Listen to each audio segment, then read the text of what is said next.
Hey YouTube, welcome back to another History Teacher Reacts video, Mr. Terry, as I continue my search for historical knowledge found here on the internet. Alright, today's video comes from our awesome patrons over at Patreon. And in this week's poll, they voted on this video, which just came out, which is the Aztec ball game where the losers were sacrificed. Now, this is by a channel favorite of ours, Simple History, and I think this is awesome. This is something that I've known about and I've taught about before, this sport where the losers could be killed at the end. And but it is interestingly one of the biggest continuities in Mesoamerican history is a sport that has this kind of element, like a sport, but then it also has this mix of almost like religious and cultural significance as well, with famously some stories of some of the losers being used as sacrifices or having some other kind of thing happen to them. Anyway, I'm excited to learn a little bit more about this because the title for this is that it's Aztec, and I know this predates them quite a bit. And again, it's one of the largest continuities, meaning things that has had some kind of iteration for many years and in basically different civilizations in Mesoamerica. So I'm excited to learn more about this, and I'm glad that they chose it this week. All right, the original video link is down below. You need to make sure that you click that link so you give them the view. And be sure to give it a like and sub to Simple History. They have some of the coolest animated history videos with the coolest stories that you'll find on any channel on the internet. So make sure that you do that. All right, and there's some links to some other things down below, like my gaming channel and some other fun stuff. Anyways, let's go ahead and get started.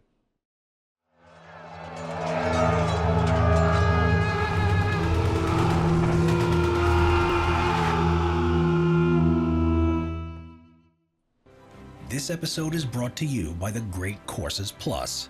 Enjoy lectures from top professors from around the world. Click on the link in the description below to start your free trial today. The Aztec ball game where the losers were sacrificed. The Mesoamerican ball game is an ancient sport dating back to 1600 BC. Played by most pre-Hispanic Mesoamerican civilizations, particularly the Mayas and Aztecs. I wanted to say that it goes back even to Olmec, who are even before then. They were around about ancient Greek time. They were a BC group of people that, you'd think that the rules would change over time because, sports do. But, the general idea of they have this ball and you have like a scoring system and stuff like that. But I'm sure they're going to get into more of the rules. But yeah, I think it might go back even further back than the Maya. Given its age and widespread adoption across the Central American region, the sport has known many variations and ritual functions over the centuries. It also has several names. The Aztecs called it Oyamalitzli. The Mayans called it Pitz, while the Spanish called it El Juego de Pelota Mesoamericano, meaning the Mesoamerican ball game. The Spanish also mistakenly used the Nahuatl term Tlachtli to describe the game, though the Aztecs only used the word in reference to the court. It's not entirely known where the Spanish always ruining the translations, huh? Oh, we're gonna get into rubber because it's made of rubber. Ball game originated, though it's likely it came from the low-lying tropical regions of modern-day Mexico and Guatemala, where rubber trees grow. Yeah, rubber comes from a sap. There's a tree and there's a white sap in it, and it was a big deal. Of course, it becomes a much bigger deal around basically during the Industrial Revolution, as rubber, and once it becomes vulcanized with was it Goodyear? I think that kind of perfects kind of you call it a process of vulcanization to make kind of the modern rubber that we use today. But that was used in Industrial Revolution for rubber to be able to use for parts and things like that. But yeah, it was extremely valuable, which brings in some horrific things in history, like the Belgian occupation of Congo, which led to the death of millions of people, basically put in this slave-like labor of farming this. But rubber is one of the great resources that probably doesn't get talked enough, like of natural resources that you hear of other natural resources, but it is. Over 1,000 archaeological remains of courts have survived in most of the region's major ancient cities. Yeah, you can see some of them. The courts are usually near the city's main temples, a testament to the game's civic and political importance. Yeah. These enormous masonry courts were commonly built in a capital I shape. They varied tremendously in size, but were at least 100 feet long and 20 feet wide. The central alley was flanked by two high walls. These were vertical or sloped. Right. In the end zones, the space was commonly closed by thick low walls or temples. The earliest classical courts, however, were left open-ended. The game was played using a... Now, I'm sure they're going to get to it, and it's hard because I react to this stuff to the first time. I don't make sure I don't miss stuff.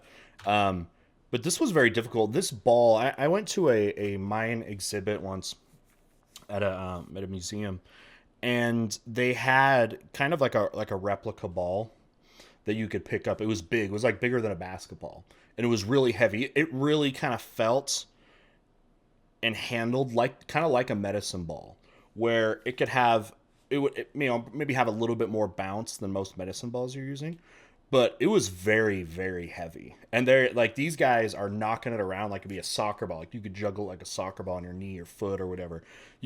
It wouldn't have been very much like that. Would have been a heavy thing that would have been very difficult to do, like what these animated guys are doing. However, were left open-ended. The game was played using a heavy rubber ball.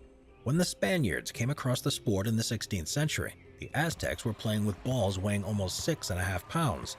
That's over 6 times the weight of an average soccer ball. Okay, yeah, right. Though the size could vary across time and region, painful bruises were just a routine part of the sport. Hematomas were often so severe that they had to be drained, and a hit to the stomach or head could be fatal.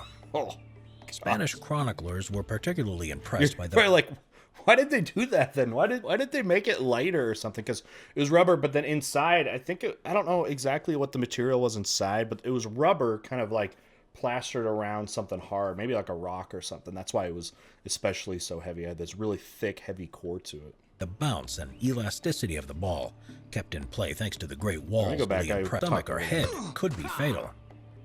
Spanish chroniclers were particularly impressed by the bounce and elasticity of the ball, kept in play thanks to the great walls of the court. Sure. The Mesoamerican peoples used latex sap from lowland rubber trees mixed in with the vine of an American species of morning glory. Together, this formed a resilient rubber used to make the ball. They knew what they were doing. The southern province of Tochtepec was required to produce 16,000 rubber balls every year for the Aztec capital of Tenochtitlan. Wow. The origins of this tribute are unknown, but we know that it would have required a tremendous amount of manual labor.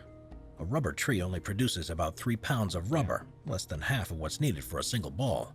So the people of Tochtepec would have needed to gather the sap from about 50,000 trees.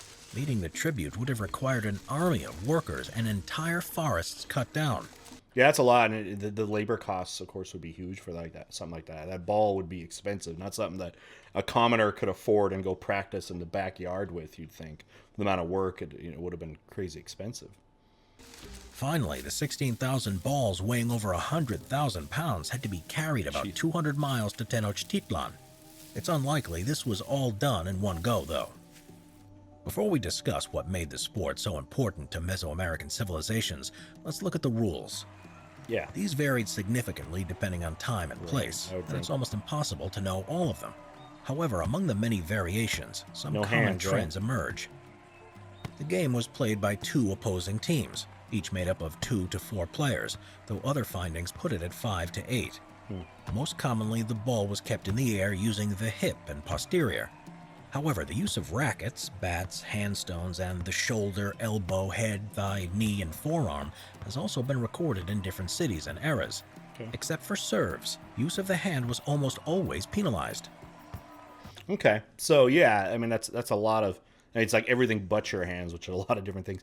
And for something really heavy, you would need something hard, to be able to hit on your body. So it would make sense that it would, just by really not having a lot of options, like using your elbows and your knees so it's hard and be easier to hit up, where, like in soccer or something, you control it with your chest or something. You wouldn't be able to do that with that. Or your head, it sounds like, it'd be way too heavy. You get a concussion off that thing. But your hips, kind of using your hip bone for that sort of thing. Pretty much because there's nothing else you can use that would move that ball significantly at all. The idea was to keep the ball in play, either in the air or simply moving, depending on the size of the court and, of course, location and era.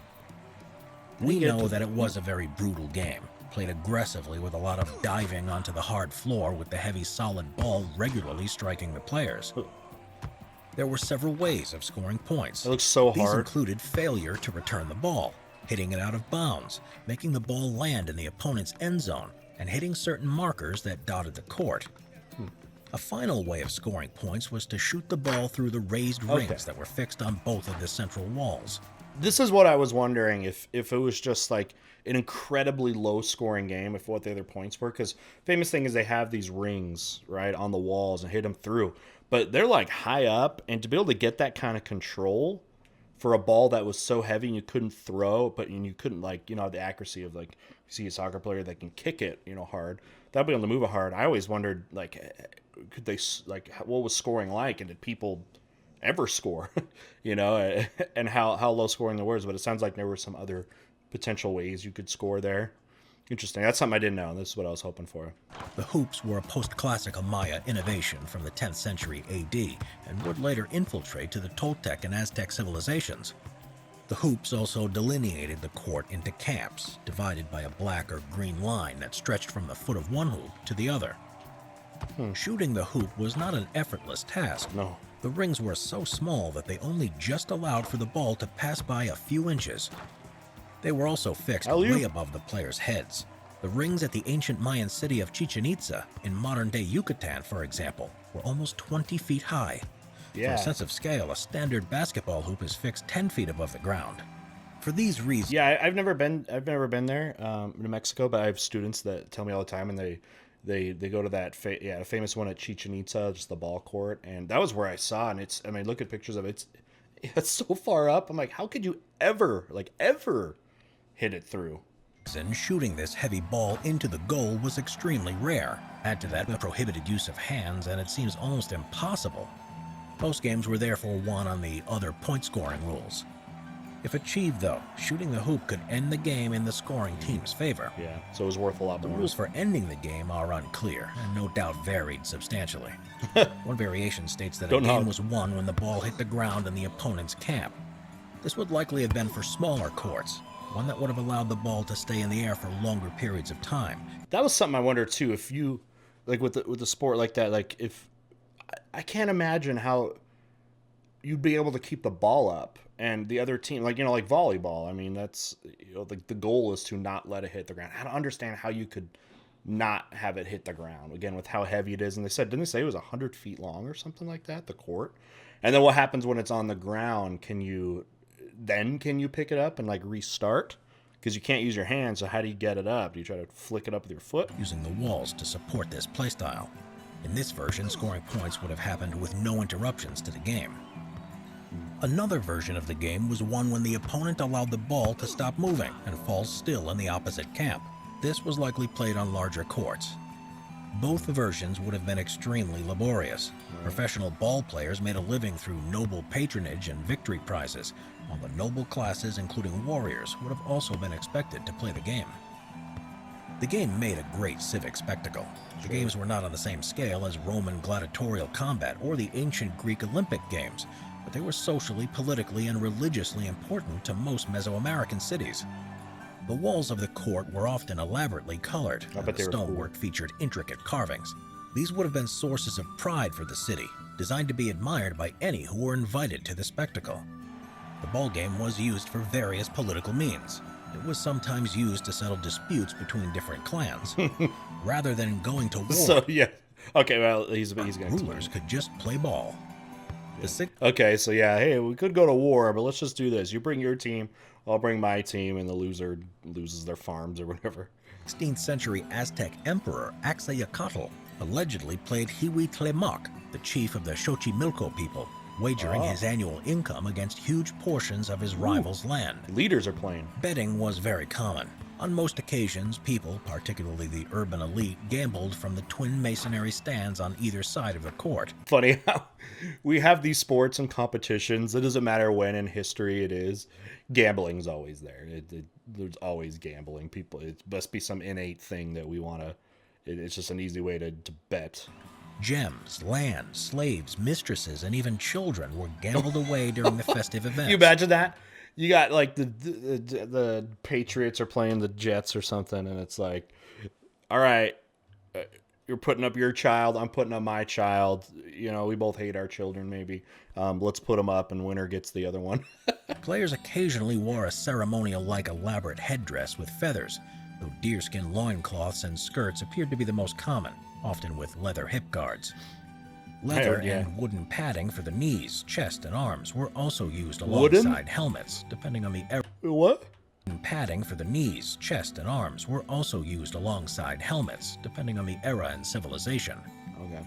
Towards the post-classical period, ritual sacrifice was added to the game. Okay, they couldn't just end it right there. Have it be a fun sport, whatever. And I would love to go. I want to go. I want to watch the game. I want to go sit in the stands with all the Aztec people or something. But come on, just keep it at that. Why does it have to end in some kind of gore? Right? Can't you just do that? Aztecs doing this.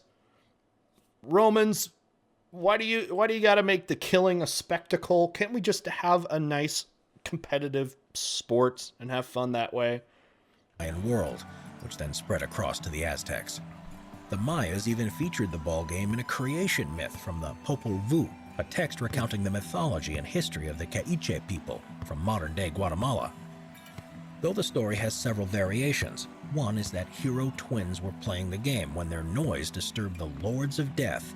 The Lords then summoned the twins into the Mayan underworld called Xibalba, but the twins outfoxed the 12 Lords and the challenges they set. They could resurrect their father and uncle whom the Lords had killed and buried in a ball court, and had them merge to become the gods of maize. The twins themselves would rise to the celestial realms and form the sun and the moon. Seems legit. From this, the ball game was depicted as combat between the gods of death and affliction against their earthly adversaries. I mean, we basically do that with our sports today. Soccer, football, baseball, football, lacrosse, whatever, right? It's all part of reenacting the battles of good and evil and creation. It was a duel between life and death, or good versus evil. The ball might have symbolized the sun passing between the underworld and the heavens, represented, of course, by both camps. The court became associated with fertility and rebirth, and blood was ritually spilled to nourish the god of maize. The Aztecs had a slightly different take on the game's sacred component. The game was a duel between day and night. One side represented the sun god Huitzilopochtli, while the others represented the moon and stars, or the goddess Coyolxauhqui and Coatlicue 400 sons. It's Awesome. Would you guys be Team Sun, Huitzilopochtli, or Team Moon? Which team would you be? I think Team Moon sounds kind of cool, but I mean the sun is the supreme being, so you would think that the Sun team would be the better team. Clear exactly how much Go the Moons! sacred component of the ball game trumped over its adoption as a popular sport. Once again, this would have significant variation across Mesoamerica. Given the Aztecs' track record for human sacrifice, it might have been an important festival, most likely in spring and autumn. The equinoxes in March and September were possibly celebrated with a ball game, both in Mayan and Aztec societies. Sacrificial victims have been documented, including defeated noble players, coaches, and sometimes entire teams. Coaches. Some historians believe that it was common practice for the losing team to be publicly decapitated after the game, given the honor of shedding blood for the gods of the sun, rain, agriculture, and fertility. I'll leave you on this frame for a second. I always thought it, like when I teach about this, about Mesoamerican societies, and just talk about like, hey, what if it was like that today? Again, the New England Patriots and the Green Bay Packers are playing in the Super Bowl, but then the loser gets sacrificed to the gods of, I don't know, football or something. And they'd be like, wow, I guess they really did take it seriously. Like, we think we take our sports seriously today. Yeah, it's because I mean, for Aztecs, the shedding of this blood for Huitzilopochtli, the sun god, is literally necessary for the existence of the world. Without it, the world would be destroyed. The universe would be destroyed. So they, took it, that very seriously. And this, I guess, could be a way to do that as well, to make those sacrifices. I don't know if it's like win-win situation for the public. It's like, hey, we got to sacrifice some people anyways. We could at least make it a spectacle. Sometimes a section or the entire winning team were sacrificed. At Chichen Itza, there is even evidence that players used the severed head of a sacrificial victim to evoke mastery and control over the cosmic order. It has been suggested that They the played with losing it? team sacrificed skulls or whole heads were used as balls. If true, it Oh, would have likely served a ritualistic purpose. can you imagine that? In American football, you're like throwing. All right, Patriots, you lost. Okay, the new ball is Tom Brady. Jeez. Whichever form the ball game best served the society in which it was played, Olyamalitzli and Pitz made up a huge part of Mesoamerican political and cultural life. With the Spanish conquest, the game's widespread adoption suffered a gradual decline, in part because the new masters saw it as barbaric. But it did not go extinct. Today it is known as Ulama or Poc de Poc and has survived in various indigenous communities of Mexico. Though the courts are more modest and the game's outcome is less bloody, the ball game has kept many of its characteristics, and the players who take part strive to preserve their ancestors' legacy, one of the oldest sports in human civilization. Cool. We'd like to extend a shout out to Great Courses for making this video possible. Stream world-class courses right from your home using your tablet, TV, laptop, or any other mobile device. This platform has tons of interesting content to watch, all curated by knowledgeable professors on the subjects. There's a wide variety of historical content, including courses ranging from the Mayan world to understanding Imperial China and their dynasties and culture. One of our favorite courses is about the rise and fall of the Roman Empire, something we've covered a few times on our channel. Start from the dawn of the Roman Empire and follow its rise to success, all the way to its crushing defeat at the hands of barbarians. Watching this course reminded us that every empire that is seemingly unstoppable can eventually fall. Check it out now as it's on sale and covers one of the most interesting stories of the ancient world. Take advantage of our unique deal to all the history lovers watching Simple History by checking out the link in the description below. Or go to thegreatcoursesplus.com/simplehistory to get your free trial started today. Well, great. Yeah, learned some new things. Definitely knew about the brutality of it. I think a lot of you had heard that before, but neat to see a little bit about how it was played and some of the like the political and kind of religious undertones to it and how that kind of combined that way. I don't know if it started specifically as a religious thing. They didn't really say that, or for, I mean, a lot of it's impossible to know what the significance was, or did it truly just start as an honest game to be played? And that'd be really cool. We should check out if anybody has good, I don't know, videos or channels or something that we could check out to see modern iterations of it. I've kind of seen like pictures and things of like a little more modern ones with, they build ramps and stuff and kind of play it. But if that's something that sounds interesting, you can let me know. If you have any videos to share, you could do that. You can share it YouTube. But best place to do that is to join our Discord server and you can put links into our video suggestion channel. And that would be cool too to check that out. So anyway, very cool, just part of history. And sports are such an interesting part of history, and the fact that they seem to be timeless. It's like, the recreational, like physical competition activities seem to just be a pastime of humanity for such a long time. And, it's huge now. And it was, it took not just recreational and just entertainment purposes, but as you saw there, it had political and religious connections as well. But yeah, pretty cool. Does that sound like something you'd like to learn how to play, I guess? Is it too difficult? I mean, without the executions and stuff like that. Does that sound like something you want to play? Maybe you gotta go, if you're inspired of this, go make a team, go make a league or something, and let me know how it goes, and we'll definitely check that out. But anyway, it's really cool. Again, it's something I've taught about before, and it's really cool that you have this sport that continued before and after these civilizations, going basically in just Mesoamerica, from the Aztecs to the Mayan, again go back to Olmec. Millennia, a sport having that kind of success for that long is, really saying something. And maybe it's just the power of sports, right? All right, well, cool. Thanks again to the patrons who voted on this video. If you'd like to join Patreon, you can start as a little $1 a month if you want to get you access to polls, and there's fun merchandise and other things other benefits that you can get if you'd like to support the channel that way. But thanks again to you guys for doing that, and with that, we'll see you next time. Bye.